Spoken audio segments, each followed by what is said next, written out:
Bonjour tout le monde. Alors ça fait un petit moment que je n'ai pas fait de cast audio, vous m'excuserez, je suis sur la rédaction de ma deuxième mise à jour augmentée en date de fin mai 2019. Là j'y suis presque, j'ai bientôt fini de mon deuxième e-book en fait, voilà. Donc là j'arrive à peu près à 400 pages. Le chapitre 7 en fait, il va être consacré en fait à la disruption des moyens technologiques, à la transformation des sociétés, des civilisations, l'homme augmenté ou diminué. Voilà dans un chapitre que j'ai noté 7. Et à côté de ça, il y a eu des mises à jour de tous les autres chapitres que j'ai essayé de mettre en forme de façon plus rigoureuse et étayée. Alors, c'est pas l'objet de ma présentation du jour. En fait, ma présentation du jour, c'est parce que voilà, je voulais répondre à quelqu'un que j'apprécie assez et que je trouve très intéressant comme personnage. C'est Jacques Favier, voilà, j'avais pu le rencontrer sur Toulouse il y a quelques années quand on animait des sortes de meet-up. Il y a de nombreuses années de ça à Toulouse, on avait été invité sur Bordeaux. Donc j'étais avec cette équipe, c'était vraiment intéressant et ce personnage est fascinant. D'ailleurs, je vous invite à aller voir son ouvrage notamment et celui de Benoît et autres, Huguet, Bit Conseil, etc. Ce sont des personnages très intéressants. Alors j'ai voulu répondre en fait à Jacques Favier notamment sur sa diffusion au regard de Gaël Giraud, voilà, qui a été invité sur ThinkViewer. Et je trouve ce qu'il a dit en fait intéressant. Néanmoins, j'ai voulu vous partager ma réponse en fait. Alors, très intéressant. Donc moi, j'ai mis 1h36 minutes, 41 secondes, effectivement. Un peu long cette présentation. Mon résumé, en fait, rien de trop nouveau à mon sens, mais toujours intéressant. Du bon sens pour identifier et coter les risques et les urgences vitales de l'équité et de la parité des survies de toutes les espèces, nous inclus, des points de rupture sont effectivement de plus en plus évidentes.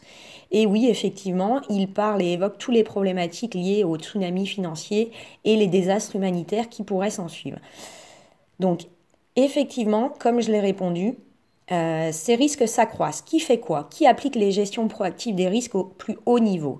Les leviers et les étincelles de risques majeurs vitaux sont effectivement cumulatives. 1. En risque majeur, potentiellement, on a des tsunamis d'économie, avec la connerie de l'économie, je dirais, qui devient un vrai défi, un vrai besoin. Ici, on est face à des problématiques telles que on est face à une économie traditionnelle qui est non soutenable, non rigoureuse, non logique. Et on est effectivement face à des risques majeurs humanitaires. Et là, ce qui me fait mal au ventre et ce qui me donne la boule au ventre, c'est effectivement, dans ces problématiques liées à des personnes responsables, adultes, on inclut des vies d'enfants, des familles, donc des êtres humains. Dans ce risque 1, tsunami d'économie défi, pourquoi on en est arrivé à ce tel niveau de risque? Parce qu'on a des défauts d'application majeurs des cadres réglementaires par les autorités de contrôle et de supervision. Envoyez des recommandés, vous pouvez contacter plus de 400 personnes au niveau France, Europe, international. Personne ne vous répond, ou les moindres réponses que vous aurez, c'est que personne ne prendra la responsabilité de traiter vos demandes car ils ne se sentent pas concernés. Donc au final, personne n'est concerné, aucune entité n'est concernée par aucun problème. Donc moi je dirais que waouh, on est vraiment face à un vrai défaut d'application du cadre réglementaire par les autorités de contrôle, de supervision. En plus de ça, ça a été stimulé par un accompagnement dans les années 70, effectivement 80. 90, on a eu des vraies pushes, des disruptions, en fait des multi-produits dérivés spéculatifs avec des multidiversifications des produits toxiques. Absence, en plus de ça, ça s'accompagne d'une absence de séparation des comptes de dépôt, de crédit, de spéculation. En plus de ça, une insuffisance de la sécurisation des fonds propres des banques en cas de banqueroute. Et à côté, ça engendre un risque majeur pour la sécurité des fonds des sociétaires qui pourraient se retrouver sans argent pour pouvoir se nourrir et nourrir leurs enfants. Alors, allez voir aussi qu'est-ce qu'on appelle la BRRD. J'ai fait des casts audio là-dessus. Alors, deuxième risque majeur, tout ça s'accompagne en plus de dérèglements climatiques. On est face à des anarchies complètement cumulées. La démocratie, point d'interrogation. Le droit à la justice, point d'interrogation. Donc, dérèglement climatique. Aujourd'hui, on a également des défauts de cadre de régulation, des défauts d'application des gestions de risques. Qui applique les gestions des risques au niveau des différents ministères? Comment les plans d'action sont mis en place, préventifs? Comment les actions sont pilotées?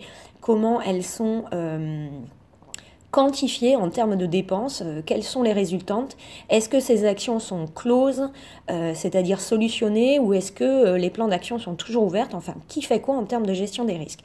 Donc, dérèglement climatique, je reviens au point 2, défaut de cadre de régulation, de responsabilisation des acteurs, des problèmes d'hyperdémographie, de surproduction, de surconsommation de masse, de disruption des surmobilités. Aujourd'hui, tout le monde prend l'avion rien que pour une conférence alors qu'on a l'outil Internet. Donc on a vraiment un cumul de mobilité non verte. En 3, on a également un point majeur de ces risques cumulatifs irréversibles et vitaux. Ces derniers sont liés également à des défauts d'application du respect du droit de la justice. Ça amène quoi? Des gens qui sont obligés de faire leur loi tout seuls. Et ça, le problème, c'est une montée et une accélération des incivilités et de la sécurité. En plus, tout ça, c'est accompagné d'une montée de corruption, de blanchiment, de la multiplication des diversifications de fraudes par notamment des opportunités de vide juridique. Il n'y a pas de proactivisme du droit et de la justice en termes de gestion du risque. Il faut des années pour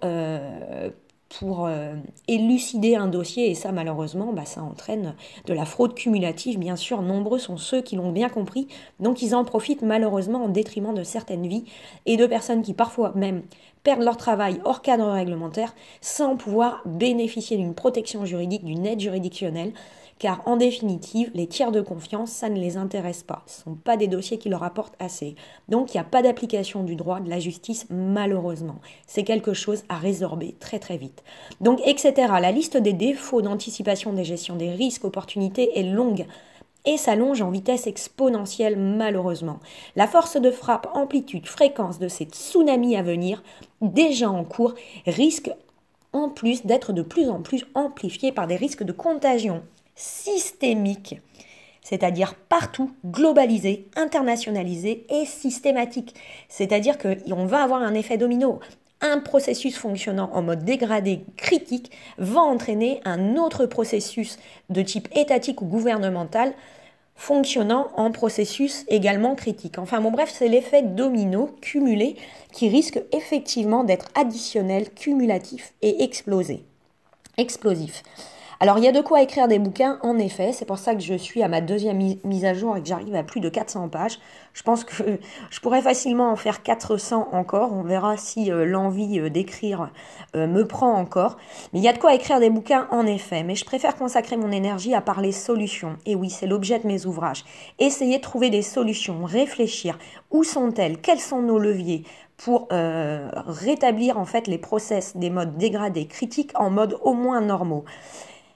Quels sont les leviers? Ces leviers, à mon sens, ils seraient humains, technologiques, l'intelligence artificielle. Donc, il existe, à mon sens, de très nombreux leviers de disruption des risques en opportunités. Ils sont quantitatifs. Je les évoque en long, en large, en travers dans mon ouvrage. Alors, je n'ai pas la science infuse, je n'ai pas la prétention de l'avoir. Je suis quelqu'un d'humaine, donc j'ai certainement de nombreux défauts, mais j'essaie de viser un peu l'amélioration continue et de prendre conscience de mes défauts pour m'améliorer et impacter et imputer le moins la société et surtout la vie d'enfants. Voilà, alors les leviers de disruption des risques en opportunités sont quantitatifs. Faudrait juste collectivement avoir les volontés de les appliquer. Pourquoi? Je n'arrive pas à comprendre pourquoi ces risques aujourd'hui sont minimisés. Aujourd'hui, en fait, les normes ISO, AFNOR, les réglementations, j'en parle en long et en travers dans mon ouvrage également. On a un cumul de réglementations, mais qui les applique? Dans une entreprise, on nous demande d'appliquer strictement la gestion des risques. C'est-à-dire que si quelqu'un vient vous auditer, vous contrôler ou autre, vous êtes dans l'obligation de tenir à jour un registre, un plan d'action de la gestion des risques. Qui fait quoi, comment vous tracez et comment vous avez résolu ces défauts de non-conformité. Comment vous les avez cotés, comment vous les avez identifiés et comment vous les avez encadrés. Je ne comprends pas pourquoi nos gouvernements ne fonctionnent pas à l'identique de ce qu'ils exigent aux entreprises qui opèrent en termes de gestion des risques. Moi, aujourd'hui, je n'ai pas de travail.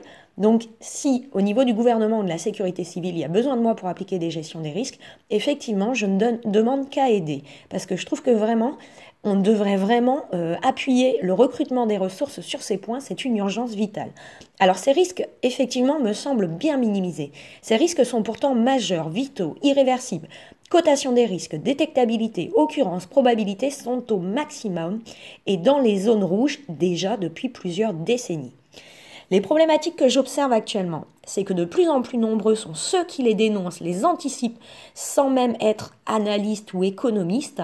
Même les enfants, les générations alpha ou les bêta ou autres, ce que vous voulez, les digital natives, si vous parlez à des enfants, des ados, vous voyez que, par exemple, moi je suis localisée en Bretagne, si vous parlez à des ados, ils sont en totale déperdition.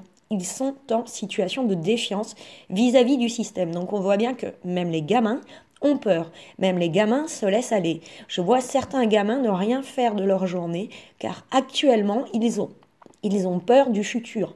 Ça me noue la gorge, tout simplement. Donc je n'arrive pas à comprendre pourquoi on n'agit pas. Donc de plus en plus nombreux sont ceux qui les dénoncent, les anticipent. Néanmoins, trop peu sont ceux présentant la volonté de respecter la déontologie de leur profession respective. Pourtant, le CMF, rien que le Code monétaire et financier, précise bien le cadre réglementaire strict déjà des obligations de vigilance et des déclarations de soupçon des tiers de confiance, de tous les tiers, de toutes les professions, et encore plus celles au plus haut de la pyramide et les plus risquées. Donc en serions, si déjà chacun faisait son travail avec éthique et déontologie, rigueur réglementaire, avec une vision proactivisme et LCBFT, en serions-nous là à risquer de détruire, stimuler des génocides de vie humaine, dont d'enfants, au détriment de la cupidité et de la vanité, point d'interrogation. Où sont les pilotes dans l'avion ? Que fait notamment la Cour de Haye ? Ne sommes-nous pas en situation de crime cumulé majeur contre l'humanité ? Qui prend ses responsabilités, point d'interrogation. Je croise les doigts pour que l'intelligence collective, plus ou moins artificielle, nous conduise vers l'amélioration continue de plus en plus de bon sens et de prise de conscience de la responsabilisation de nos actions. Voilà, je vous dis à bientôt, prenez soin de vous, je vous dis y est pas, et voilà, pensez aux autres et pensez à la protection, la santé, sécurité, sûreté des enfants de ce monde. Nous sommes des adultes et même si j'en ai pas, je pense qu'on a une responsabilité à jouer. Je vous adore fort, prenez soin de vous.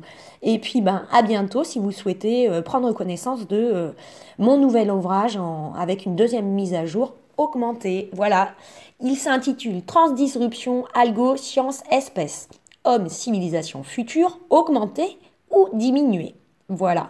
Ou j'aurais même pu mettre, allons-nous aller vers la collapsie, l'effet de collapse.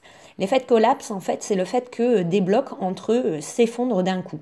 C'est un peu, comme je vous l'ai dit, tous les process étatiques qu'on a, gouvernementaux, les process les rouages qui permettent en fait, qui nous permettent de vivre.